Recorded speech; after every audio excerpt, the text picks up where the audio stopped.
Hi, ladies and gentlemen. A very good morning to all, and I hope that you had a great weekend.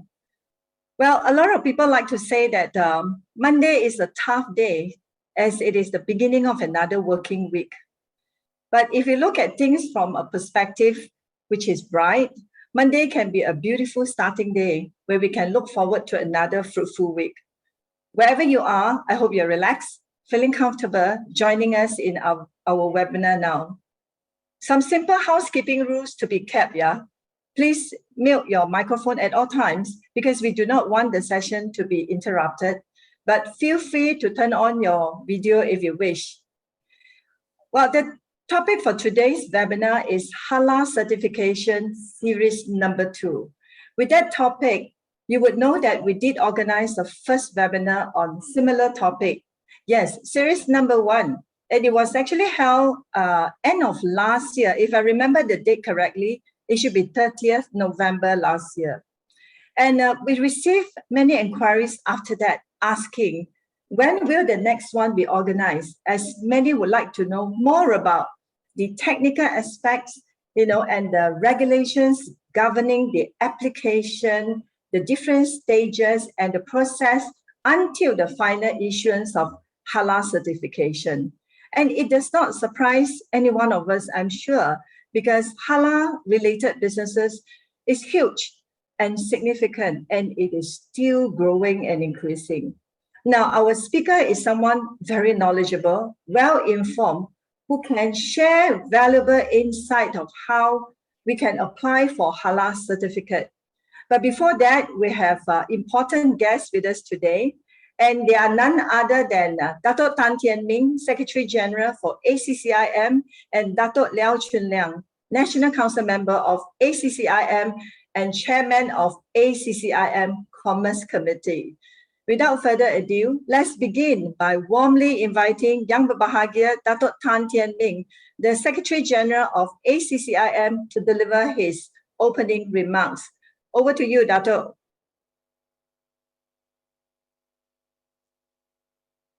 Thank you, Shirley.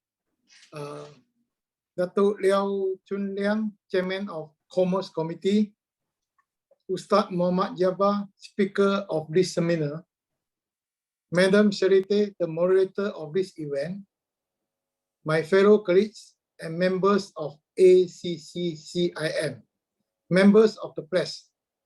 Good morning, everyone. Thank you all for being here. I'm pleased to welcome you to getting your business to be Halal certified, which is the second episode of ACCCIM Halal webinar series. The world is witnessing a paradigm shift in business thinking and consumer trends. By adopting environmental, social, governance, ESG, as well as Islamic practice in their business operations. As the world's second largest religious group, there are an estimated 1.9 billion Muslims worldwide, making up approximately 24% of the world population. In other words, there is a probability that 1 in 4 people you meet may probably be Muslim. I think this fact speaks for itself. In fact, the halal market is not exclusive to Muslims. Non-Muslim consumers have become more aware of the halal concept and attach great significance to it. Subsequently, global demand for the halal certified product and services will also increase. For my Muslim friends and those who practice halal, I believe you have the experience traveling overseas with local halal certified ready-to-eat food bags or instant noodle in your bag. You would probably do research on halal restaurant, accommodation or souvenir to purchase before traveling to a non-Muslim country. You may even check with the restaurant owner to ensure their authenticity. As such, to obtain halal certification can serve as the mediator for mutual trust between sellers and buyers. Halal certified products or services are treated as a guarantee for consumers, as it is ultimate evidence of high quality with meeting specific standards. Halal certification can also be used as one of the marketing tools to tap into the lucrative halal market. Further to the implementation of the Regional Comprehensive Economic Partnership (RCEP) on 18 March 2022, aiming to ease trade barriers among participating countries. Businesses are encouraged to obtain halal certification to expand their export markets. At the same time, creating nominal effect to attract high quality investment from foreign and domestic companies into Malaysia. It also responds to government initiative Go Global with this certification. The opening of the border on 1st April 2022 will see the local tourism industry bouncing back to its periodic peak. Food being a form of tourist attraction, does play an important role. The accessibility to a variety of halal cuisine will be a great draw for Muslim tourists to Malaysia, thus making their visit to more welcoming and culminating in a positive experience. As Malaysians, we love our foods and we're proud of its diversity. Praise to our multiracial and multicultural community. We get to savor foods of other ethnics anytime, anywhere. Before ending my speech, I would like to thank Ustaz Mohd Jabal for once again accepting ACCCIM invitation to speak for today's section. Your willingness to share your time and expertise on halal industry will benefit the business community. I wish all participants a fruitful section. Thank you. Thank you, Dato Tan. It is a big news to hear you say, Dato Tan, that there are 1.9 billion Muslims worldwide, and that translates to 24% of the world population. Huge number, isn't it? Well, I did a little research myself. Apparently, the halal industry is expected to contribute 8.1% to our country's GDP and generate ringgit 56 billion export revenue in 2025 compared to ringgit 30.6 billion in 2020. And this is according to the 12 Malaysia Plan document released by EPU end of last year. And it is also said that Malaysia will be positioned as a global halal hub.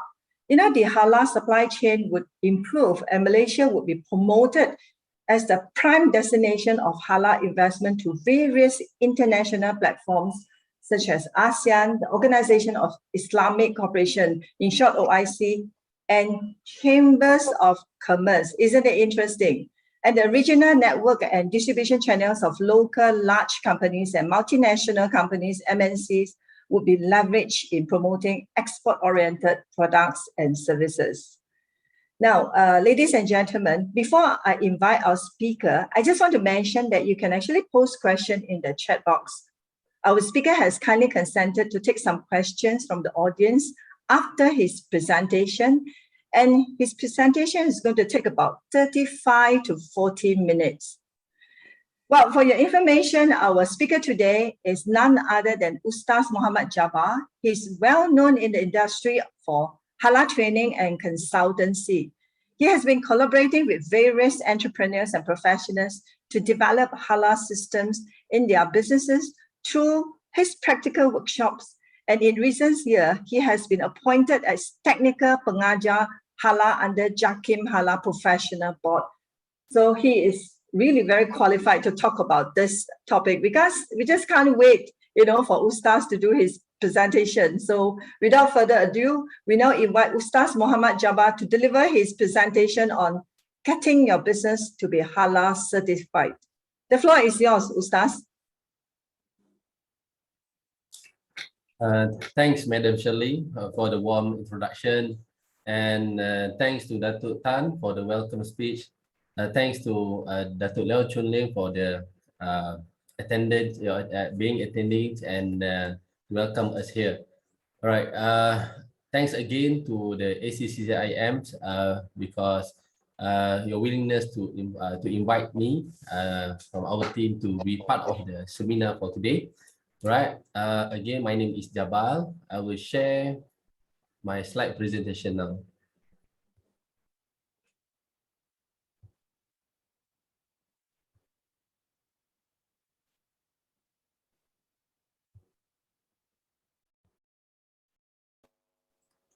Right. So I think everyone can see my slide now. Right. Right. So today we're going to talk about the getting your business halal certified. Previously, in November, we have talking about the general, not the general requirement, but basically we have discussed about the potentials of a halal industry, what to do and don'ts in halal industry, what is normally the issue in halal industry. But today we're going to discuss further about the requirement of halal certification. And for your information, it will be a little bit technical. So please pay attention. So at the same time, should you have any question, we're going to use some time to ask questions so I can explain a little bit furthermore. Yeah. All right. So this is going to be 4 main topics that we're going to discuss today. First is eligibility to apply. Second, we're going to talk about the 17 requirement of certification, halal certification, Malaysia halal certification specifically. And then we're going to discuss about the stage of application, followed by the why normally your application will be rejected. Okay, first, eligibility to apply, kelayakan. This is the conditions and criteria for the halal, Malaysia halal certification. First, you need to be a registered company. Yeah, you need to have your own SSM license, company registration with SSM. And then at the same time, your location also need to be licensed, yeah, by the local authorities, PBT. Yeah. And then secondly, you may need to have specific license. For example, if you are pharmaceutical, if you are fall under pharmaceutical industry, you need to have something like MAL and notification from the NPRA, National Pharmaceutical Regulatory Agency. If you are the slaughterhouse, you need to have veterinary certification scheme or certificate of valid letter support from the JPV, Jabatan Perkhidmatan Veteriner, or Department of Veterinary Service. Okay, all right. And then you need to be in operation for new application. It has to be fully operational for at least 3 months prior to application. And then if you have moved your location, okay, so you need to have at least 1 month operation. Yeah, then you need to submit or you need to inform JAKIM or Jabatan Agama Islam Negeri that you have moved to new location.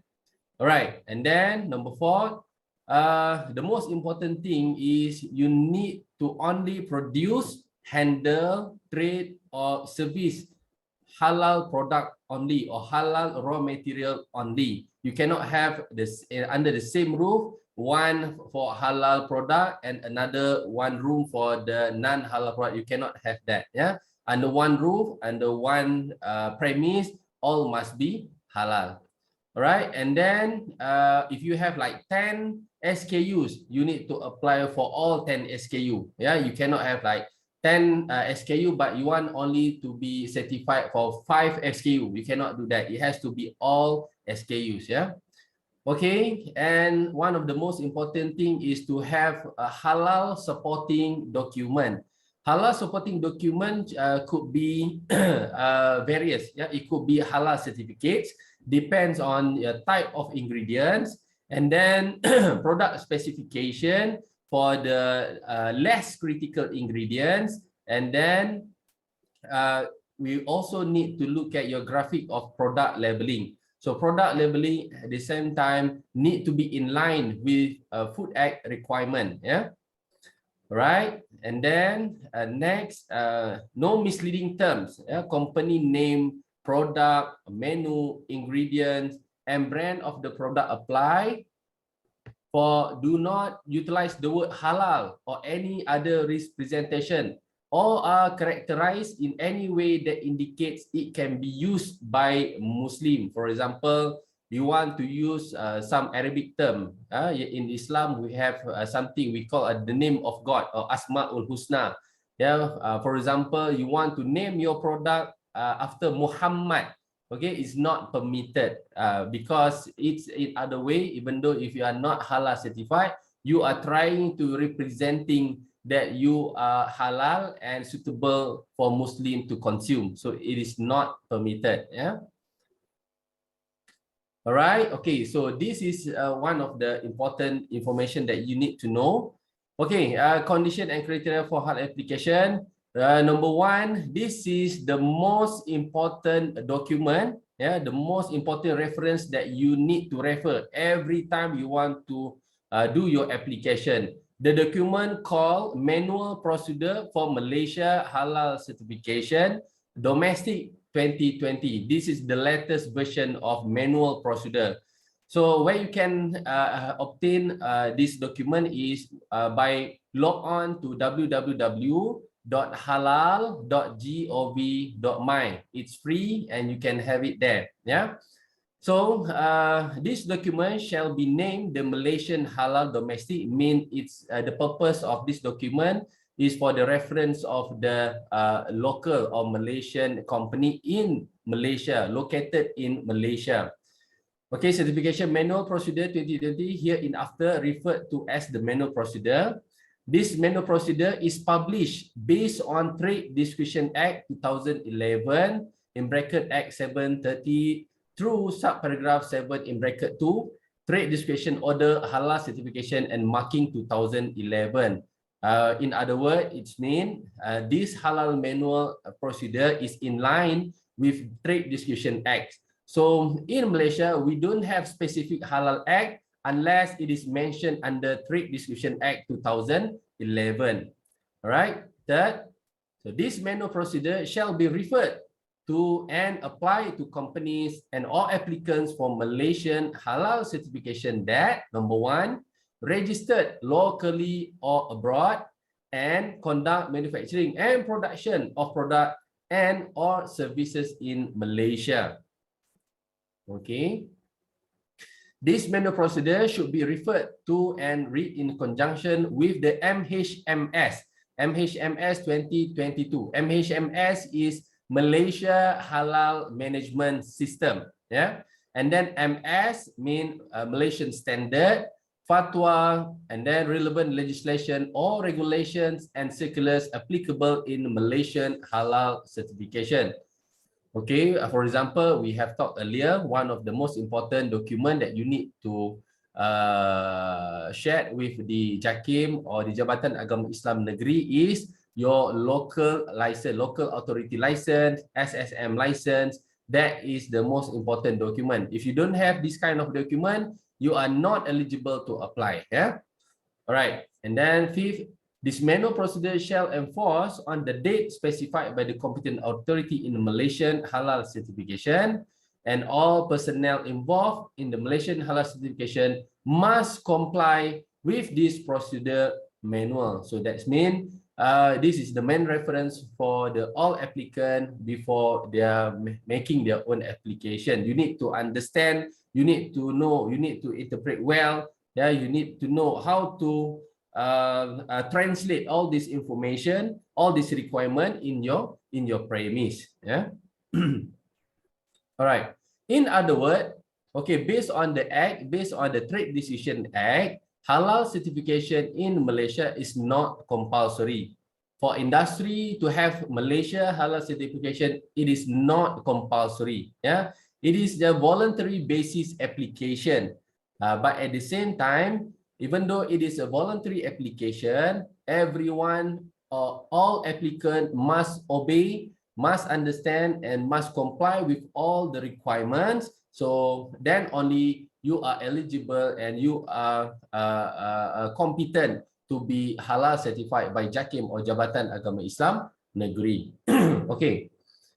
This is the non-eligible company to apply. First, a non-halal products or menu. If you are serving or offering non-halal products or menu, you are not eligible to apply. And then if you are producing, distributing all brand halal and non-halal goods at the same time, you have one brand. Yeah, for example, brand ABC. So under brand ABC, you have halal product and non-halal product. So it is not permitted. Yeah. And then product without standards or guidelines. For example, in Malaysia, we have a lot of type of products. Yeah, other than F&B. Some of the company, they are trying to get their product halal certified, such as crockery, their plate, their spoon, their fork, they want it to be halal certified. So it is not eligible because there is no halal standard for us to refer. There is no guideline for us to refer if you want to let you apply for the particular product. Yeah. Right, and then misleading, confusing, and has negative implications for religion and society. For example, karaoke center, yeah, karaoke center. I have experience where this company, they want their karaoke center to be halal certified. The main reason is because they want whoever attend, whoever visit their center, while they are singing, they want to enjoy halal food. They want the visitor, the guest, to enjoy halal food. But again, it is not permitted because there is some perception, yeah, some perception that saying a karaoke center is also not a good place, not a proper place. Yeah, there is a bad implications towards karaoke center. So for that, karaoke center is not permitted to apply or not eligible to apply. All right, and then natural product that have been processed, that have not been processed, have not been modified, and have not been packaged or labeled. For example, if you are producing fresh vegetables and fresh fish from your own farm, okay, it is not eligible to apply for halal certification. Reason being is because that product is particularly naturally halal and no need halal certification. Yeah, no issue for the fresh product. Yeah, unless if there is process involved, then you need to apply for it. You are eligible to apply for it. For example, you took harvesting time for the fish from the farm, and then what you did is you bring the fish to your own processing center, okay, and then you cut into pieces, freeze it, and then you put it in a packaging. Okay, that will be eligible. Yeah, all right. And then company name or product name, they are deceptive, or non-halal product synonyms. Yeah, for example, something like bacon. Yeah, so bacon, something like ham, something like bal kuteh. It is well known or very synonym with non-halal raw material. So it is not permitted to apply. Okay, and then finished goods that have been relabeled without any processing. For example, you bring 1,000 bottles of ketchup from overseas. Then because you want to put it your own brand, you took out the label and put your own label. So it is not permitted. Actually, it is not permitted under Food Act. Yeah. Okay, and then this is the Malaysia Halal certification schemes. You have to know which certification scheme you fall into. It is very important. It's very crucial to determine your category because a different category, slightly different requirement. Yeah. First, we have food and beverages, F&B manufacturing. And then we have logistics type of application, cosmetic products, and then we have consumer goods. Then we have pharmaceuticals, and then we have food premise or hotels kitchen for those who have hotel and they have hotels kitchen. Yeah, and then we have slaughterhouse category, and then we have medical device, and last but not least, we have original equipment manufacturing. Original equipment manufacturing is one of the very popular type of application because somehow OEM category is very business oriented and profitable. For example, you may not have you may not have a capacity to develop your own manufacturing. So what you did is you appoint other manufacturer to do or to produce product on behalf of your own brand. So here it is eligible, it is permitted to perform like that with condition the original equipment manufacturing is halal certified. Then you can use your own halal certificate for your own brand. Yeah. Okay. So this is the company category. Different category will be different certification fee. Yeah. So here we have schemes for food and beverages, cosmetic, pharmaceutical, personal care, logistic, contract factory, medical devices, and centralized kitchen. The category is based on your type of industry or capacity of industry. For those under micro, is different fee. Under small, only around 400 ringgit. Yeah, and then medium is 700, and then large or multinational company is 1,000 ringgit.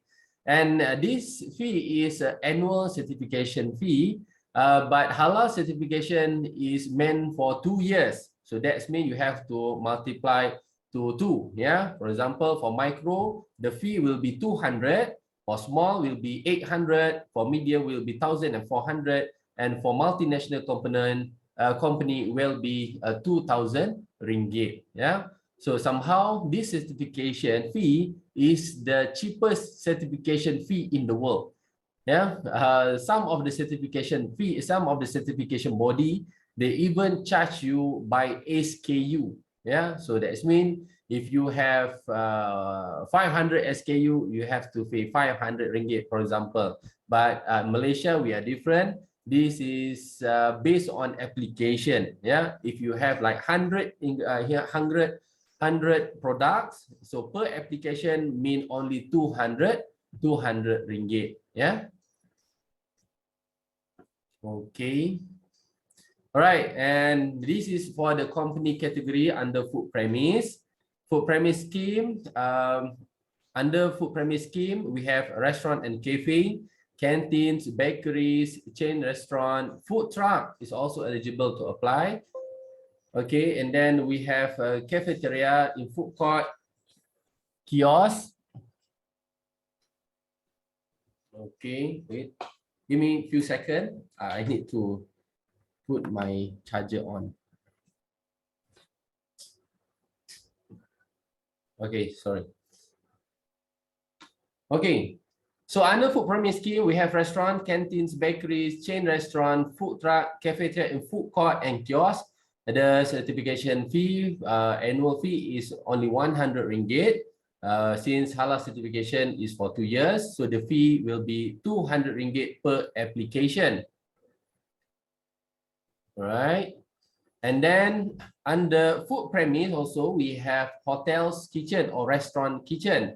So for the 4 stars and above category, the fee is 500 per application or per year, sorry, per year and per application. That's mean for 2 years, you need to pay 1,000 per kitchen. Yeah.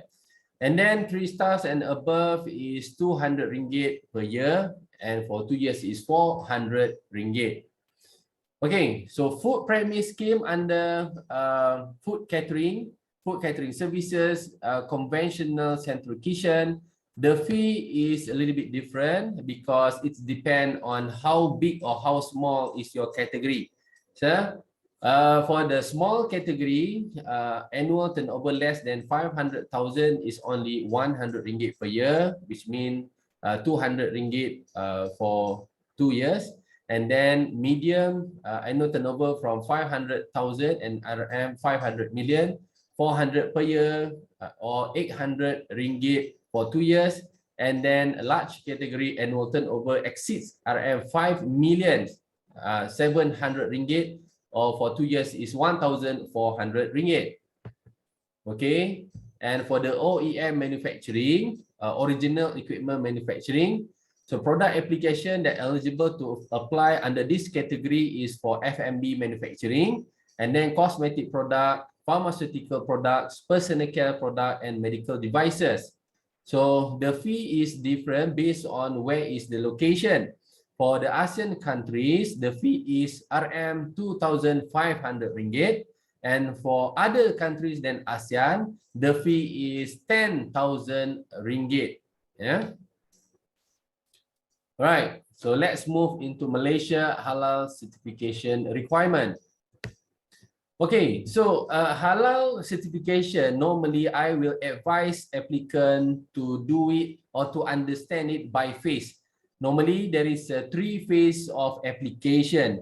Phase number 1, we're going to talk about the preparation of facilities, preparation of your premise, what you need to have. Yeah, and then after you have prepared your own premise, you need to prepare your supporting document, your halal supporting document. Okay, just imagine you have your own premise, okay, then you don't know what to do. And then you come to me and ask me, Mr. Jabal, what I need to do now? Okay, first I will advise about your facilities. I will ask you about your facilities. Do you have your own premise? Do you have your own under premise category? How is your receiving condition? How is your store location? So normally, the supporting document that I will ask is I need to see your plan layout, or is even better if you can invite us to go to see your premise, how it looks like. Yeah. Okay, and then I will also advise you in terms of the preparation for SPHM or Sijil Pengesahan Halal Malaysia. We're going to ask you about your raw material, your product and your raw material. Okay. And then at the same time, we'll brief you about the contract, halal file, and halal assurance system. Okay. That will be phase number 1. Phase number 2 is once you have completing your own halal ingredients. Yeah, for example, if you have one particular product with 10 ingredients, okay, so all these 10 ingredients must prove halal by showing the halal supporting document. For example, if you're using gelatin, where is the halal cert for this gelatin? If you are using chicken, where is halal cert for this chicken? If you are using maybe a water filter, yeah, so what is the proper supporting document for this particular water filter? I need to see it. Yeah, so once all ready, we're going to transfer all this information to My eHalal or halal online application. Yeah, so you need to fill out this all online form, and at the same time we will submit hard copy list of the halal supporting document, or we call it is halal file documentation and application. We need to submit. Once we have submitted online, and within 5 working days, we need to submit all this hard copy of the halal documentation. Yeah, within 5 working days again. So why within the 5 working days? Because if you don't submit it within the 5 working days, your online application will be rejected. Okay. All right, and then phase number 3, continuous implementation. So let's say you are obtain your halal certification. Congratulations, but at the same time, you have to understand the halal certification is not forever.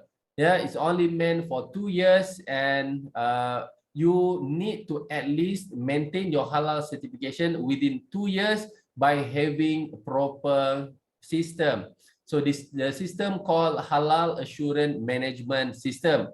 How are you going to prove that you are maintaining your halal integrity? Is by having your own HAS manual or Halal Assurance System manual. We need to develop it. Yeah, we have to fulfill all the requirements, and the concept of Halal Assurance System is to avoid doing non-conformance. Yeah.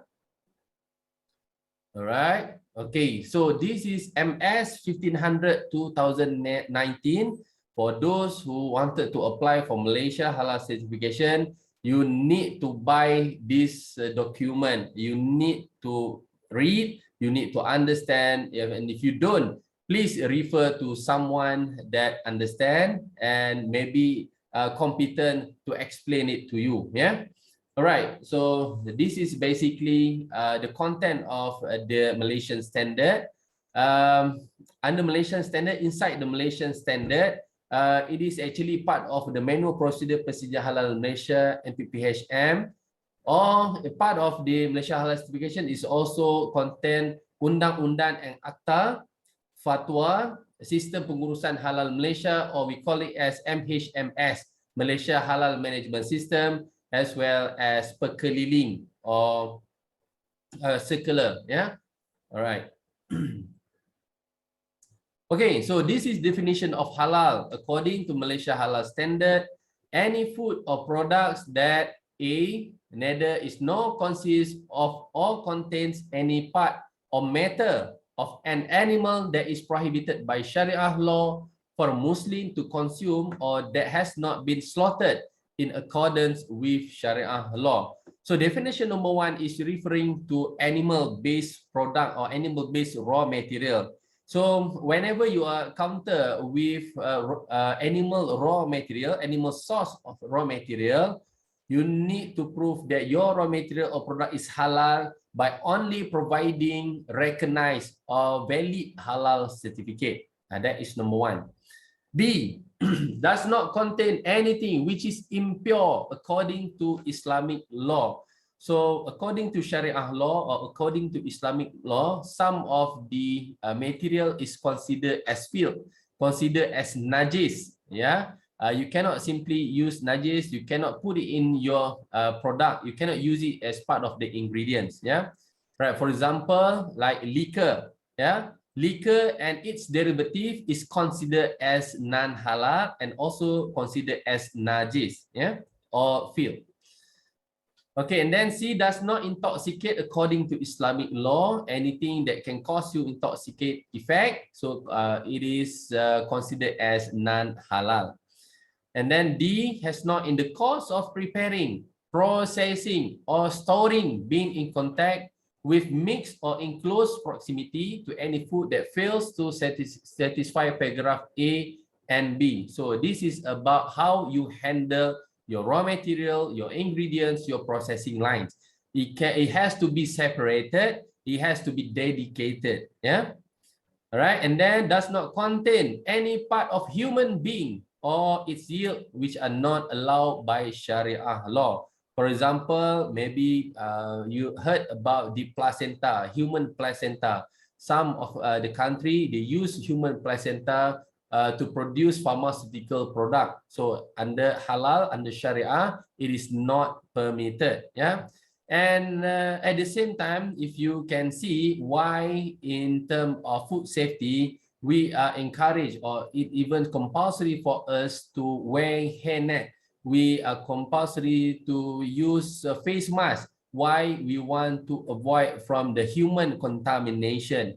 Yeah, we don't want our hair, yeah, to be in our food. Yeah, because why? It is not permitted to use human parts as part of the ingredients. Yeah, it's considered as non-halal.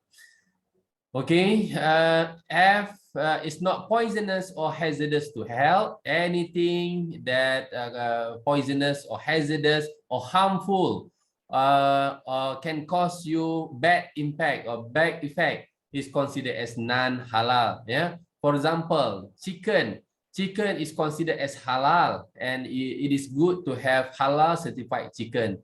But due to misconduct or lack of the way in storing the chicken itself, which cause you the chicken become not fresh anymore. It's considered spoiled. Yeah. So because of that, it's considered as non-halal, even though original is halal. Yeah. All right.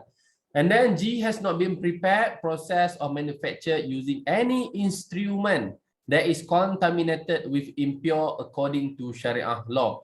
So this is part of the requirement where you need to look at your tools, you need to look at your equipment, you need to look at your machines. Yeah, some ingredients for raw materials, it is non-halal. For example, common mistake or common issue in tools and machinery is brush. Yeah, some of the brush are made of animal hair. Yeah, or even pig hair. It is not permitted, even though it is not pig hair. If it's an animal hair, it is considered as non-halal and not permitted. Number two, use machine or use equipment that may use for non-halal processing or non-halal production.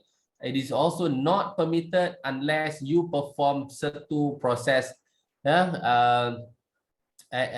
before you use it in your halal processing line. Yeah, so we call it as sertu. Yeah, special cleaning in case if there is a contamination happen to the particular equipment or machinery. Yeah, use machine or use tools or even use cold room. Yeah, it is compulsory to perform sertu cleaning. Yeah. Okay, so this is the definition of halal and 𝗘𝗽𝗏. Yeah, halal and 𝗘𝗽𝗏 is the code that come from the Quran, the Sharia itself. Halal mean halal raw material, halal equipment, and halal processing aids. 𝗘𝗽𝗏 simply means GMP or good manufacturing practice plus good hygiene practice. Yeah, so halal and 𝗘𝗽𝗏 means halal in terms of raw material, equipment, and processing aids plus good manufacturing practice or GHP, good hygiene practice. It is good for applicants who already obtained their MESTI certification or their GMP certification or even HACCP certification to apply for Malaysia Halal certification. It will be easier for you to get Malaysia Halal certification. Why? Because 90% of the halal application is from the 𝗘𝗽𝗏 aspect, and 10% of it is on the raw material, halal raw material, halal equipment, and halal processing aids. Yeah. So for those who already obtained their HACCP certification or GMP certification, I highly recommend or encourage to obtain as soon as possible for Malaysia Halal certification. Yeah.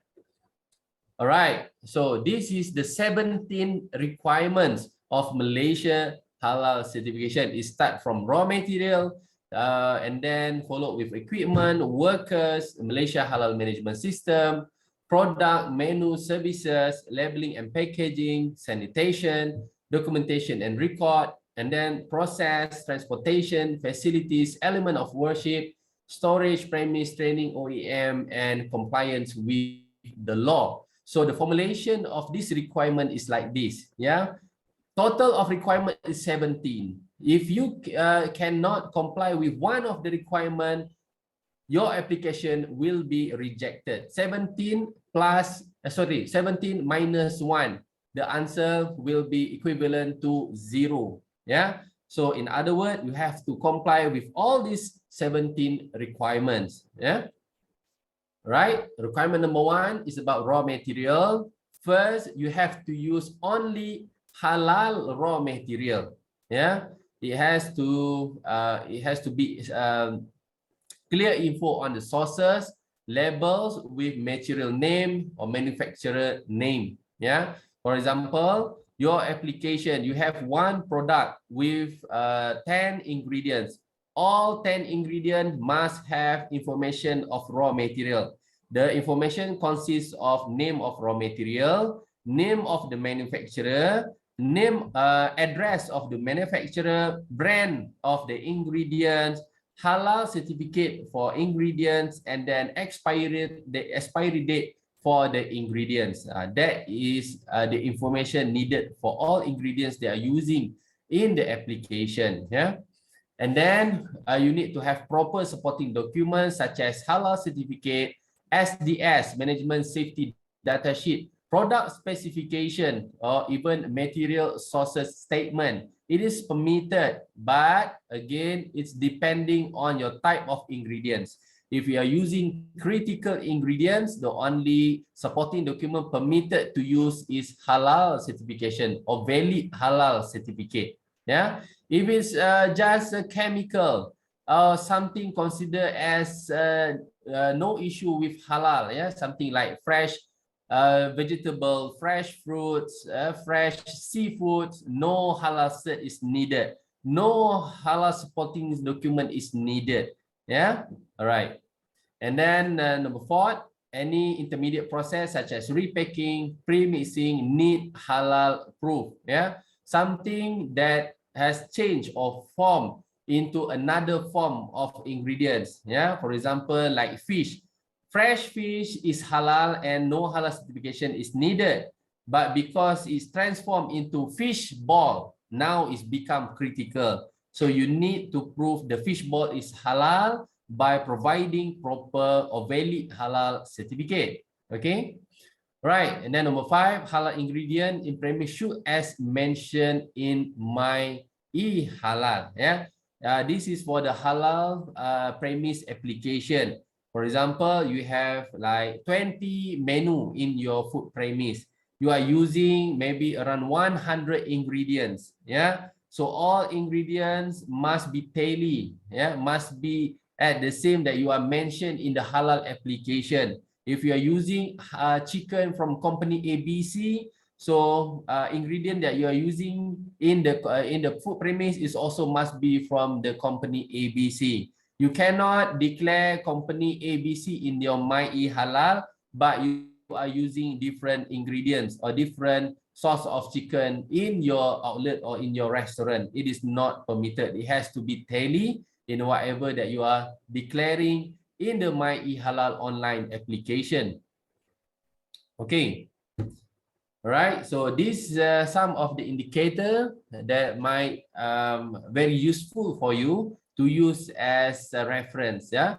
So critical ingredient. What is critical ingredient? It is animal-based product or complex product or processed product that normally may use meat products or may derive from the oil or fat derivative. Yeah. And then something to do with coloring, flavoring, sauces, ketchup, toyu, kan? Vinegar, it is all considered as critical ingredient. So supporting document for this kind of raw material, you have no choice but to prove it halal by having valid halal certificate or product specification, material safety data sheet, or product process flow. The best is valid halal certificate. If you have the valid halal certificate, you don't have to prove it with other documents. Yeah.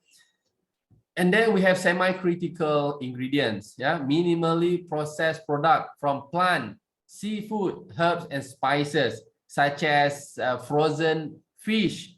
It is considered semi-critical because the only process involved in the process is you only putting the fish inside the freezer. That's all. No extra ingredients, no other ingredient is using in order to make it freeze. Yeah, all right, so it's permitted.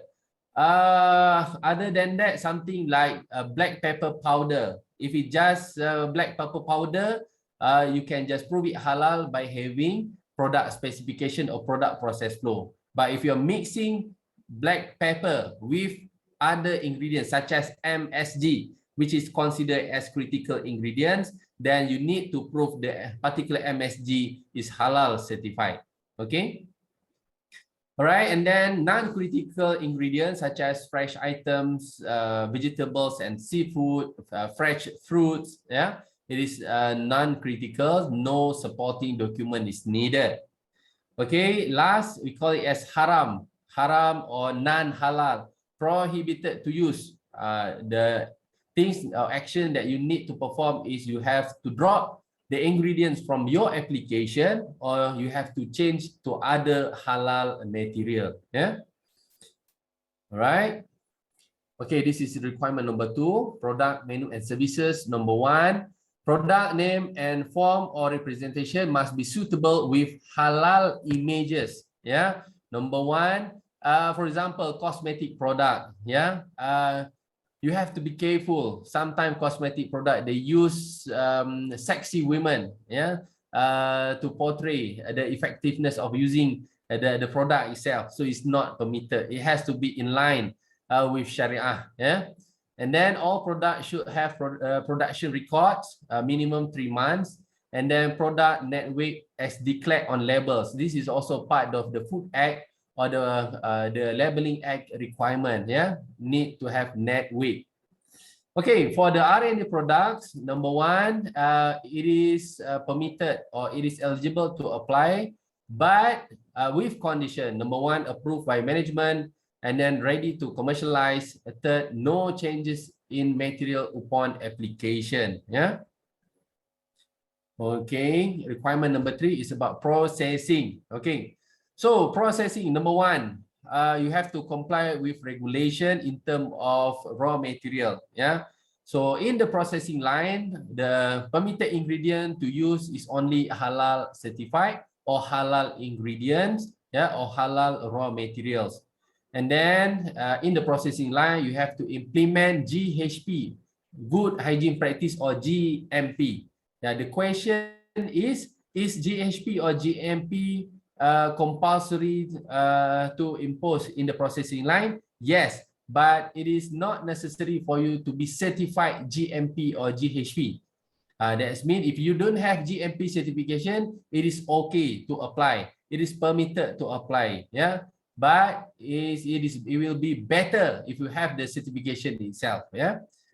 Okay, and then it has to be in clean and safe environment processing line.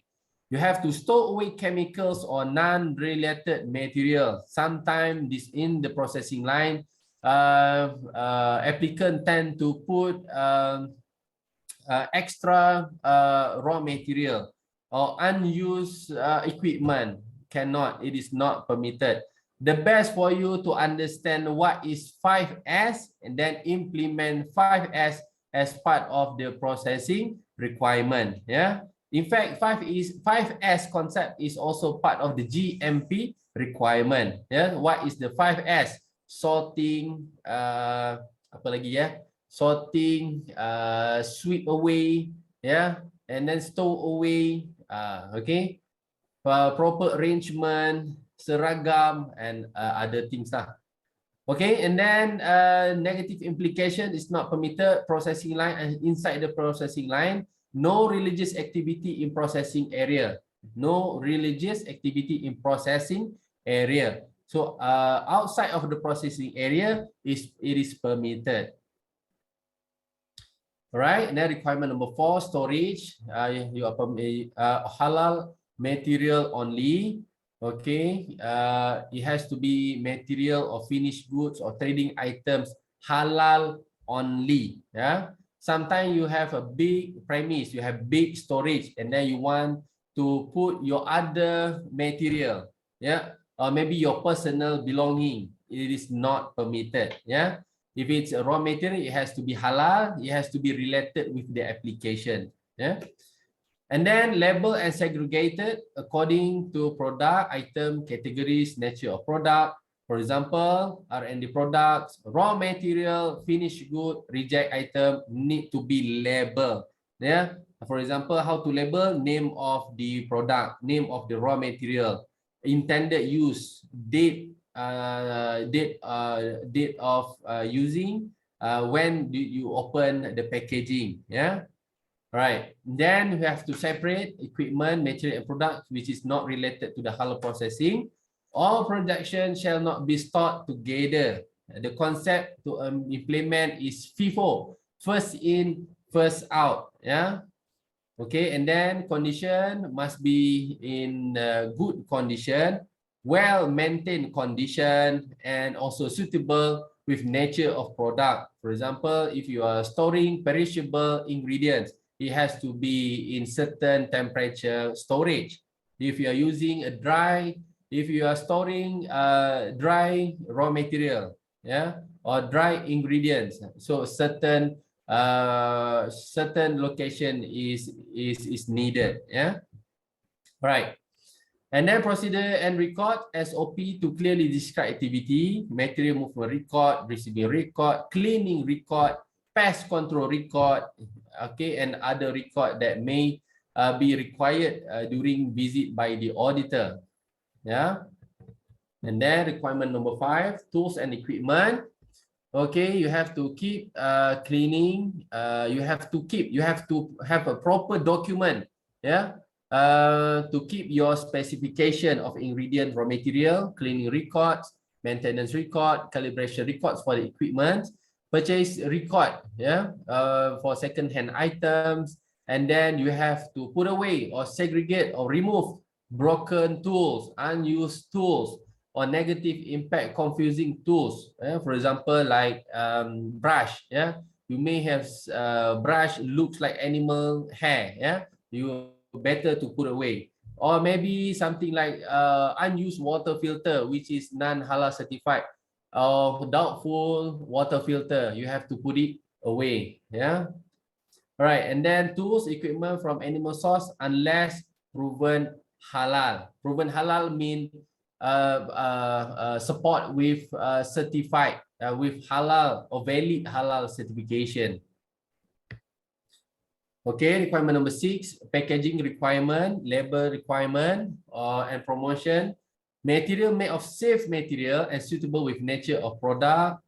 For example, for hot products, yeah, for hot temperature product to be kept, yeah, it has to be suitable. The packaging must be suitable, yeah, which is not gonna affect for safety, yeah. And then product name, flavoring, and representation not similar to non-halal product or material. And then complete label information such as product name, net weight, ingredients, manufacturer address, manufacturing country, traceability code, for example, batch number and expiry date. It is important for you to comply with this requirement because it is part of the Food Act requirement. Yeah. And then product representation and advertisement must be aligned with halal, aligned with syarat and halal, and also claiming which is suitable with product category. Claiming mean, for example, if you are producing pharmaceutical or supplement product, yeah, you cannot simply claim that product is may cure some illness. Yeah, it is not permitted.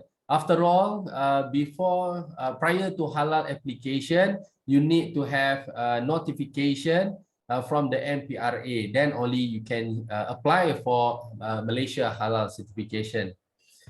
Okay, Madam Shirley, do we still have some time, or we are running out of time? Yes. Are you? You still have a lot to present because we have a lot of questions coming from the audience. Okay, I try to speed up. Okay, if you could speed up a little bit because everyone is asking questions right now. The chat box is really full. Okay.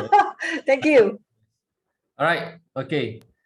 And then number 7, regarding transportation and delivery, it has to be suitable with product nature. For those perishable item, frozen product, need to transfer by using a proper container, proper box, yeah. And then specific for halal products only, must be well clean and well maintained. So in order for us to prove it is clean and well maintained, it is good for you to have your cleaning records. Okay, and then valid contract with third-party halal transporter. For example, you don't use your own transport, you appoint third-party company. So you need to have like agreement between you and this company to say that this company only transporting halal product. So we want to avoid non-halal cross-contamination. Yeah, and if contamination happen with najis mukhallaza or severe najis, sertu must be implemented. Yeah. Right, and then requirement number 8, premise. Generally, requirement for premise is you have to comply with good manufacturing practice. Yeah, all area include canteen, office, and hostel must be free from non-halal material. It has to be well cleaned, well maintained, and the facilities are developed and built to avoid cross-contamination, such as you have fans, you have security guard, You have like regular maintenance, no processing direct on the floor. Yeah, and then we have proper lighting and ventilation. There is a plan layout to see proper process flow, and then pest control implemented. And then for those who have a hostel or workers room, it is permitted with condition. It has to be separate building, or if in the same building, shall have a separate entrance to the processing area. There is no direct road from the employee's residence to the processing area, and have an effective mechanism control to avoid from workers directly enter your processing line. Right, 9 requirement workers, Muslim workers. Number 1, for those who intend to apply for Malaysian Halal certification, you need to have Muslim Malaysian workers. So it starts from the Halal executive, and then it has to be, if you have a processing line, so it is need to have Muslim workers in your processing line. In other words, this is part of the requirement for the Malaysia Halal Management System. And beside Muslim workers, beside Halal executive, it is important for you to have internal Halal committee. Internal Halal committee consists of Halal exec, consists of Halal supervisor or Halal chairman, and then you need to have Muslim workers from the processing line, as well as the representative from the purchasing department. Okay, requirement number 10, sanitation. Emphasize on housekeeping, cleanliness, and safety measure. Look at the personal hygiene, personal grooming, and then raw material and processing aids, sanitation. You need to have like proper SOP to wash your raw material and processing aids. And then look at the waste management, how you properly maintain your waste management by having partial, for example, for wet garbage and then dry garbage, or maybe recycle policy. It is a proper waste management. And then manufacturing facilities, it has to be regularly and schedulely sanitized. Pest control contract is the proof that you need to show to the auditor. And then for the hand washing and dustbin, it has to be suitable facility. For example, if you have your own hand wash station, it has to be complete with soap, it has to be complete with towel, a dryer. So it is complete hand wash facility. And dustbin, for example, it's not just a dustbin, that it has to be hands-free dustbin, automated hands-free dustbin. So every time you throw your garbage away, it will close and avoid from the contamination of odor, contamination of pests. And then it has to be separated and segregated if you are using chemicals. So if you have chemical, you have detergent, it has to be in separate room or dedicated room. It cannot put in the same place or same room with the raw material or food material. Okay, and then facilities and amenities, rest area, we have to look at the proper size and location. And every big company or every facilities need to have a prayer area or surau for Muslim workers.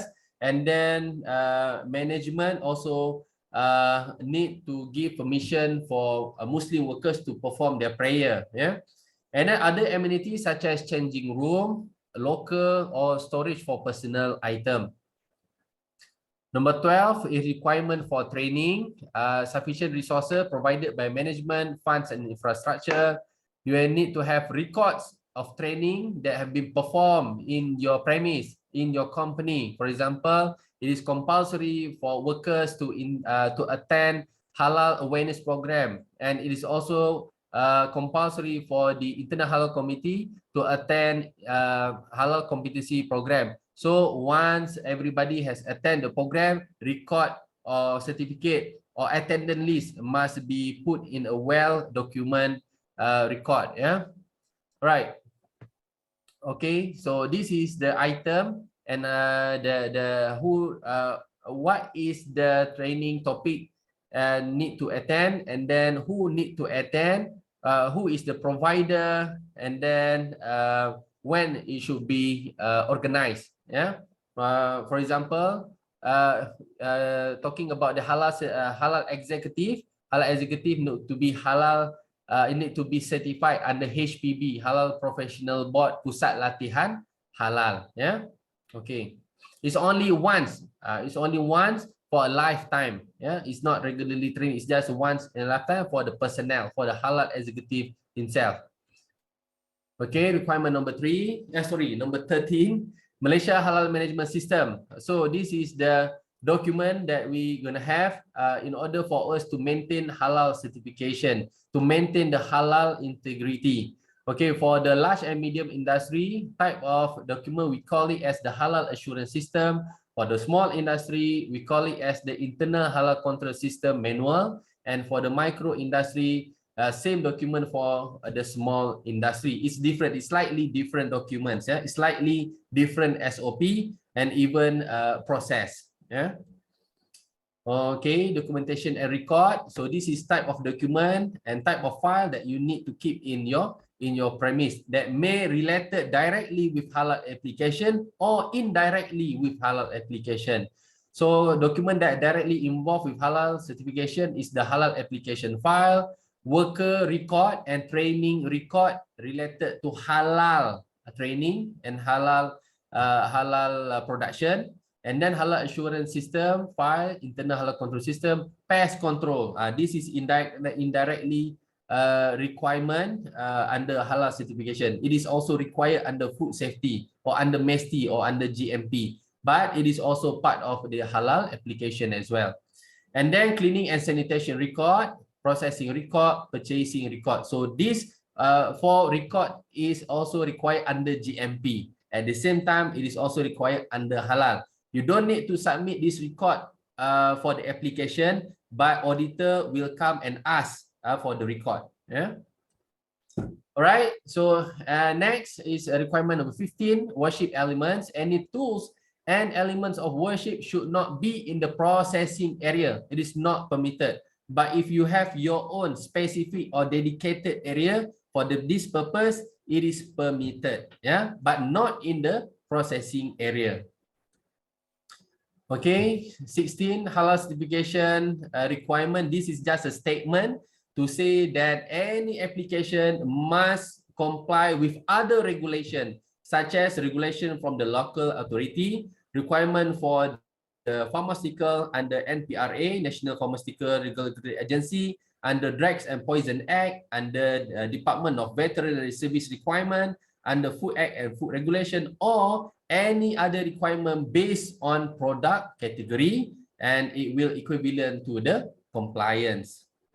Last but not least, requirement 17, for the contract manufacturing OEM, factory must apply for and obtain SPHM or Sijil Pengesahan Halal Malaysia at the first time under the contract manufacturing OEM scheme before offering OEM services to other company. You need to be halal certified before you can offer your service to other brand owner or to other company. Yeah.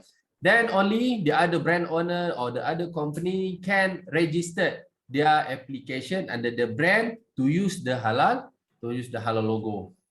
Okay. Right. So this is the face of the My eHalal online application. Right. So this is the list of the document that you need to submit.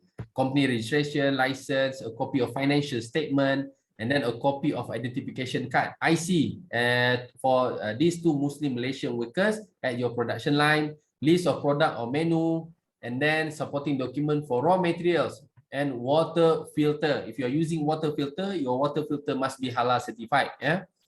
And then product label, map location of premise, and then a copy of online application from My eHalal system. This is the flow. Yeah, you need to fill up the document first, and then first you need to register eHalal online application. Then you will be given with ID and password. Okay, and then we're going to fill up all the information needed in the My eHalal online application. Okay, once complete, we will submit online within 5 working days. Together with the online submission, we will submit hard copy of the supporting document. Okay, and then what happened next is evaluation of application documents. If the document is incomplete, it will bounce back to applicant to do the rectification. If the document is complete, the next process will be JAKIM or Jabatan Agama Islam Negeri will issue charge fee later. Yeah, charge fee later. And then once payment has been made by the applicant, they will schedule for the audit. Okay, and then they will perform audit at your place, and then report from the audit will be tabled during panel meeting, and then they will decide whether you are eligible, whether you are competent, whether you are eligible to be Halal certified or not. If there is a rectification need to be made, it will be bounced back to applicant, and we will make our rectification, then we will do the reapplication. Okay, right, and then if everything is okay, Halal certification will be issued, and then don't forget, once in a year or maybe in 2 years, there will be a monitoring and enforcement done by the authority. Okay, last thing, tuan-tuan dan puan, last but not least, this is the verify halal. Once you are halal certified, your data, your information, your company will be listed in verify halal, and everybody from all over the world, from the 178 countries, can view your products, can see your product, and may place order. Yeah, so this is a good thing about verify halal. So verify halal, in other words, I can say it is data platform for company that have been halal certified by JAKIM, and also company that have been halal certified by halal certification body recognized by JAKIM. So as a conclusion, how halal can benefit your business? Halal is universal and suitable for everyone. We are focusing on the suitability of food consumed by human. Plus, it is required by 1.8 billion of population. So now it become a business. Yeah. So by having a proper or correct halal recognition, it will allow your product to penetrate globally and increase profitability. Halal certification from credible halal certification body provide assurance on product integrity, thus attract trust from consumer, especially from Muslim consumer. With that, thank you so much. It's like running marathon. Thank you very much, Ustaz. You know, while you were speaking just now, there were so many questions that came in, and a lot of them, I think, were already answered by your colleagues. You know, while they were asking questions, your colleague were already answering them. But I can actually now pick up some of them where they are not being answered just yet. So do you want to take a short break? Sorry, you cannot afford to take any break. I'm going to go straight into Q&A because there are just so many questions. Sure. Now, I have this question from 𝗘𝗽𝗓𝗓. The question is, do we need to resubmit documentation or apply halal for an ingredient if we change the brand of the product? You know, maybe from a different manufacturing site, for example, changing sugar brand A to sugar brand B. You know, and how long would this change of ingredient be approved, you know, so that the facility can be used? Okay, for ingredients change, okay, you don't need to reapply. You just need to inform your Jabatan Agama Islam Negeri, that's all. But if you have your new product coming in, then only you will need to do reapplication. Ingredients, no reapplication. Okay. New product, yes, reapplication. Okay. Okay, right. Okay, I have this question. It's a very good question, I feel. You know, it is being asked by CK Teo. You know, his question is, why do we place so much of emphasis on water filtration system when water itself is a natural thing? It's a natural ingredient. Yes. Why is it that we have to put so much emphasis into that? Yes, thank you. That is very good question. Okay, have you ever wondered why Kuwait is halal certified? 𝗘𝗽𝗶𝗀𝗃𝗃, they are all halal certified. So the reason being is because there is one particular raw material using in this water filter called activated carbon. So these activated carbon are made of animal bone. It is made of animal bone. So because of that, water filter is widely used in the food production or food processing line. I see. So we don't want to cause any non-halal contamination. So because of that, water filter is also need to have halal cert or product specification to prove that this particular water filter are not made of the animal bone. Yeah, that's great. Yeah, that's I think it's a very clear answer to that. Now, there's this question from Josephine. If our customer is halal certified company and we are trading company with a few of our raw materials being certified as halal by the manufacturer, and her question is relating to third-party transportation. Yeah, her question is: do we require to appoint a halal certified third-party transporter to deliver our halal certified raw materials to our halal certified customers? Okay, not necessarily, not compulsory. But if you intend to promote or to advertise that you are halal trader, then only you have to look at the requirement. You have to prove that all your logistic line, your transportation line is halal.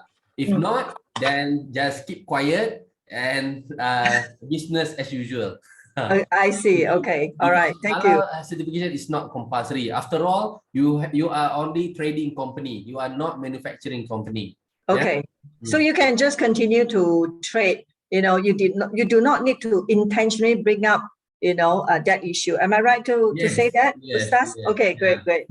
Okay, this is another very good question. The question is from Chris. Yeah, the question is, my customer is a halal certified company and will buy material A from me, and I have a certified halal material A, but my customer requires manufacturing date and expiry date on certificate and certificate of analysis. So meaning on the certificate analysis, you know, the customer requires manufacturing date and expiry date. So, but the product A is non-perishable product, you know. So does that have to have this expiry date that my customer is insisting? Okay, sometimes this is the requirement, extra requirement asked from the specific customer. Yeah, it may not be regulated or it's not maybe compulsory under certification requirement, but sometimes your own customer, they are forced or they are required to prove it by having extra information. So again, it may not be a certification requirement, but it is required by your own customer or your specific customer. That's all. Yeah? Okay. All right. This question pertains to letter already being sent to company to say that they have been approved in terms of their halal certification, but the certificate will not be delivered immediately. So in the process of waiting for the certificate to be issued, can the company already say that they are halal certified? Technically cannot. Technically cannot. Okay? Technically tak boleh curi-curi kan? Technically tak boleh. But somehow, this is what we call tolerate budi bicara. Okay. Sometimes this is also happening to us as a consultant. We will advise for applicant to use, there is a letter, online letter in the application that saying you are in the processing. You are in the processing. So you can print out the letter and send to your customer ke guest to say that you are in the middle of application. So sometimes it's work. Sometimes they receive it. Sometimes they can accept it as part of your commitment to say that you are towards halal certification. But again, it's subject to your how good are you in pursuing this letter. Wow. Okay. So there's a little risk. Can I say that? Yes, just of in course. case. Because it's just a letter to say that you are in the midst of application. You are technically not halal certified. It's just to say that you are committed to be certified. That's all. Yeah, Ustaz, I mean, if this question has been, talked about much, and then there has been kind of, filed as a complaint that the final halal certificate is being issued kind of late. I mean, would you be able to then talk to the authority that between the issuance of letter and the final issuance of halal certificate, can the gap be narrow? I mean, I think it's very important because this brings to another question from, another audience of ours, right? He received this letter of approval, but while waiting for the halal certificate, he has to do like marketing material to promote that the restaurants or whatever products that he intends to market is halal certified.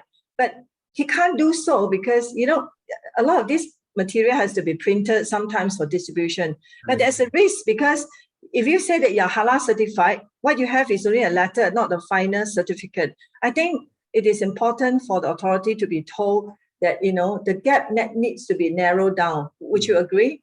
Okay. All right. I think it's happening now, but JAKIM is rectifying the issue. Issue have been solved, I can say, start from last month.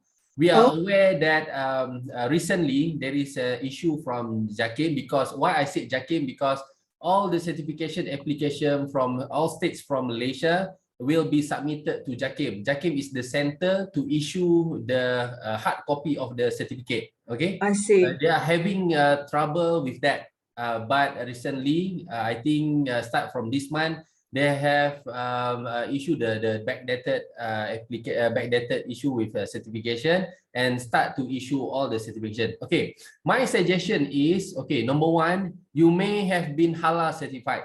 The proof is your application in online application in the halal directory, in the verify halal, said that you are halal.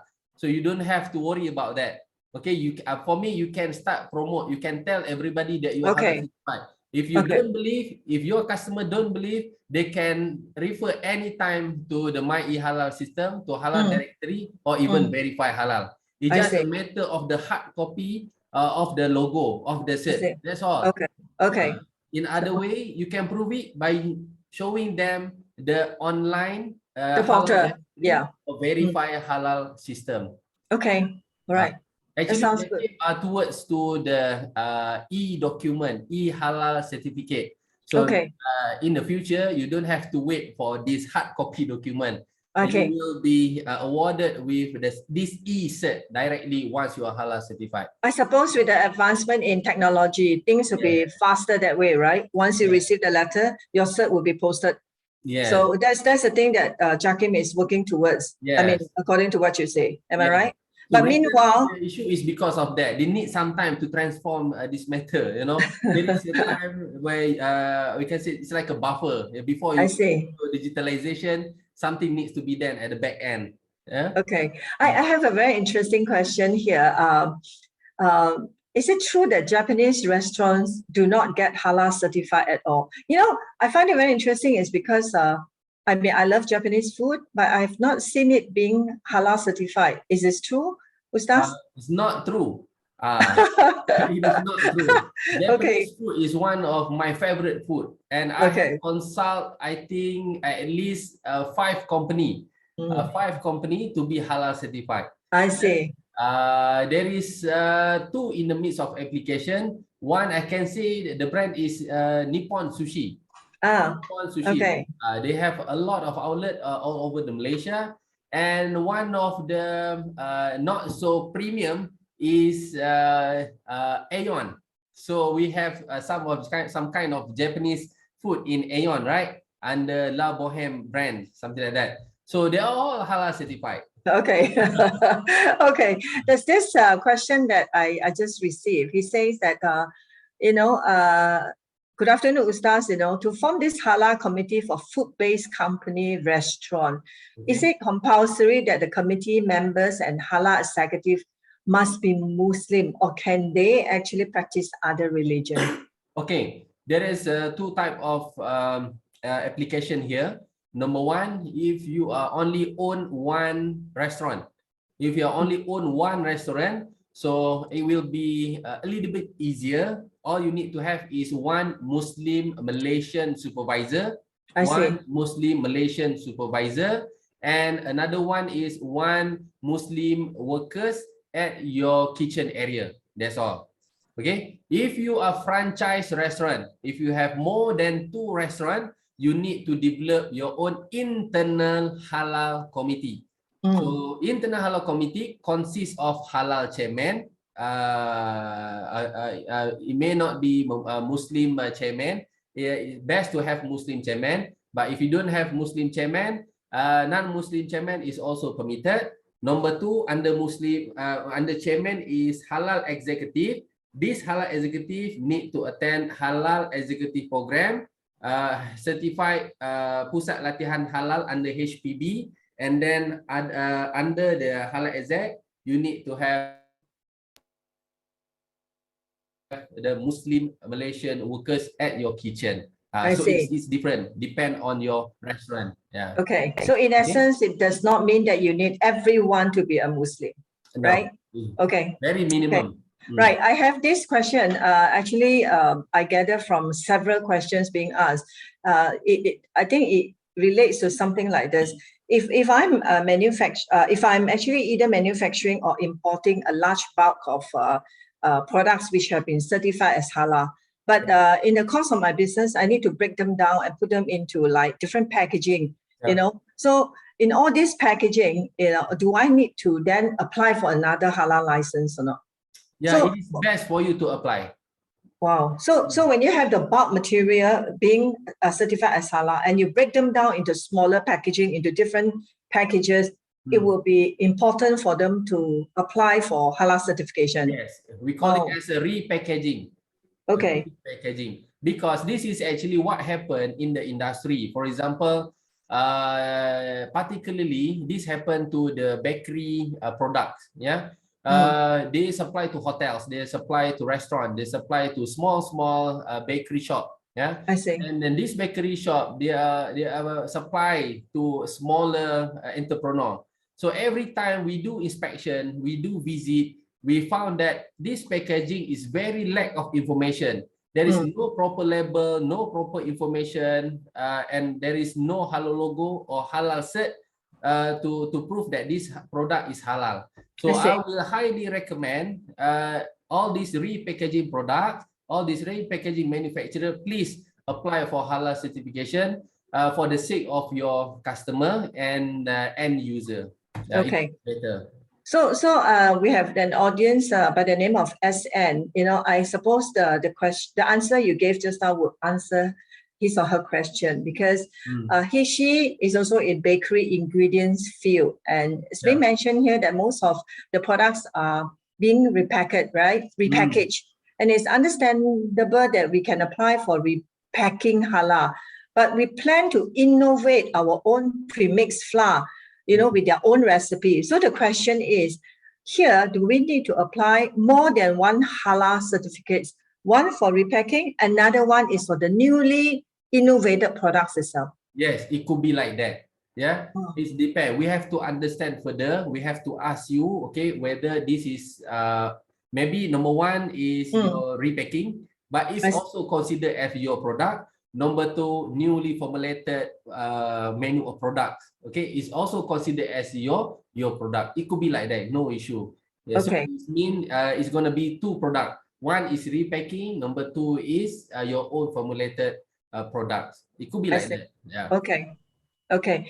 Well, due to time, maybe we take the last 1 or 2 questions. Ustaz, is it okay? Okay. Okay. Okay. There's this question that just came in from EC. Yeah.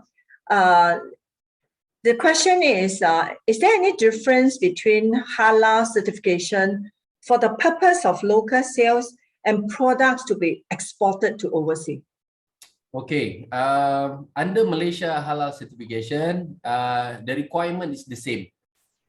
The requirement is the same. Yeah, for example, if you are producing your product in Malaysia, whether for local purpose or export purpose, requirement is still the same. I see. Okay. Right. Okay. We are coming to the tail end of today's webinar. But before you go, I still have 1 more question, if you don't mind. There has been some deliberation in the field to say that some companies are required to have like 3 months result. They have to prove, their bank statement, their financial results and all before they apply for halal certificates. But then a lot of them, they would have used a lot of cash flows in their renovation and their startup. How is it that they can actually provide, like a viable kind of financial position and bank statement, when they cannot even start business at all? You know what I'm talking about? They're waiting, they want to apply for halal, certification, but then they are asked to already provide this sort of information to JAKIM. So, Ustaz, what is your opinion in this? Okay, first you need to know that why JAKIM required a financial statement. They are required you to submit financial statement because they want to know which type of company are you, whether are you a large company or SME or small or micro company. That is number one. So because of that, they want to see your financial statement.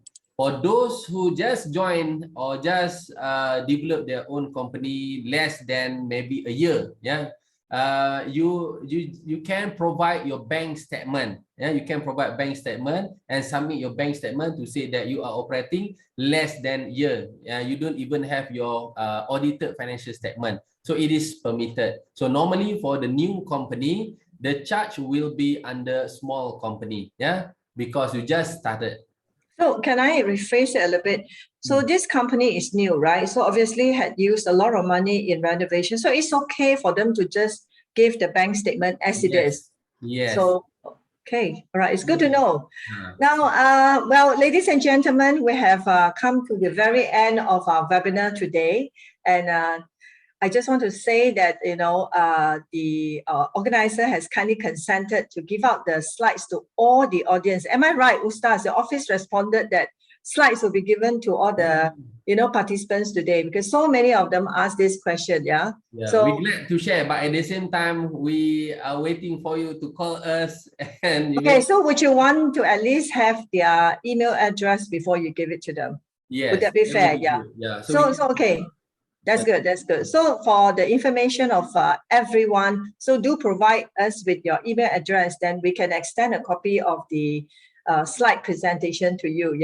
So with this, I would like to say thank you once again to our VIP yang berbahagia, Dato Tian Meng, for his welcoming speech, Dato 𝗘𝗧𝗧𝗧𝗧, who stayed with us throughout, and our guest speaker, Ustaz Mohd Jabal, for the informative and interesting presentation. So hopefully this webinar has been most beneficial and fruitful to all of you. But just in case you have more questions to ask, what we can do is that we can be a bridge where you can post the questions to us. We will try to get Ustaz's office to respond to your questions. And finally, please be reminded that COVID cases are still high, right? So we may ignore the virus, but the virus is definitely not ignoring us or avoiding us. So please stay safe and please take care. And some of you actually did ask as well, how can you get first-hand information of coming webinars, that you want to attend? Just need to log on to our website, www.ACCCIM.com. And thank you everyone for your participation. Have a great day ahead. Bye everyone. Thank you. Bye. Thank you.